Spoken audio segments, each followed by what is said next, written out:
కుబేరుడు పేరు చెప్పగానే ధనధాన్యాలే గుర్తొస్తాయి. ఆయన కేవలం డబ్బుకు మాత్రమే అధిపతి కాదు. కుబేరుడి ఆధీనంలో కొన్ని దేవగణాలు కూడా ఉంటాయి.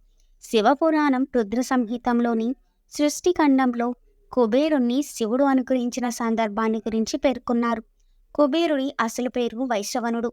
విశ్రవసుకి జన్మించాడు కాబట్టి ఈయనను వైశ్రవణుడు అని పిలుస్తారు. వైశ్రవణుడు పూర్వజన్మలో గుణనిధి అనే పేరుతో జీవిస్తూ తన జీవిత చిరమాంకాలంలో ఉపవాస దీక్ష చేసి శివాలయంలో దీపారాధన చేస్తూ తనువు చాలించాడు.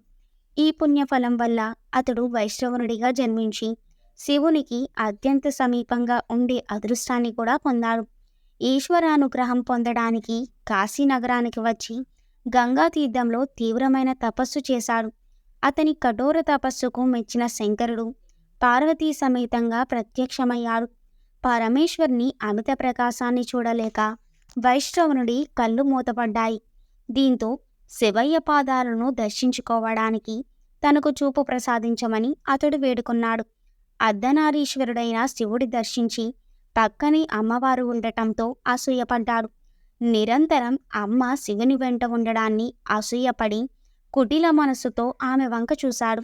దీన్ని గ్రహించిన పార్వతి ఏ కంటితో తనను వంకరగా చూశాడో ఆ కన్ను పోతుందని వైష్ణవుని శపించింది. దీంతో శివపార్వతులను వేడుకోవడంతో తన శాపానికి తిరుగులేదని, కన్ను తెల్లగా కమిలిపోయినట్టు కనిపిస్తూ కురూపిగా ఉన్న అతడిని కుబేరుడు పేరుతో పిలుస్తారని ఆమె తెలిపింది. అసూయ అనేది ఎలాంటి వారికైనా ప్రమాదకారి అనే సందేశాన్ని ఇవ్వడానికి తాను అలా చేశానని జగదాంబ చెబుతుంది. ఆ తర్వాత పార్వతీ పరమేశ్వరులు కుబేరుడిని ఆశీర్వదించి నవనిధులకు అధిపతిగా చేశారు.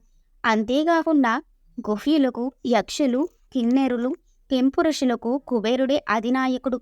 కైలాసానికి సమీపంలోని అలకా నగరం రాజధాని అవుతుంది కాబట్టి అక్కడకు రావాలని వైశ్రవణుని శివుడు ఆజ్ఞాపించాడు. పరమేశ్వరుని ఆజ్ఞ ప్రకారం దేవశిల్పి విశ్వకర్మ అలకాపురిని సర్వాంగ సుందరంగా తీర్చిదిద్దాడు.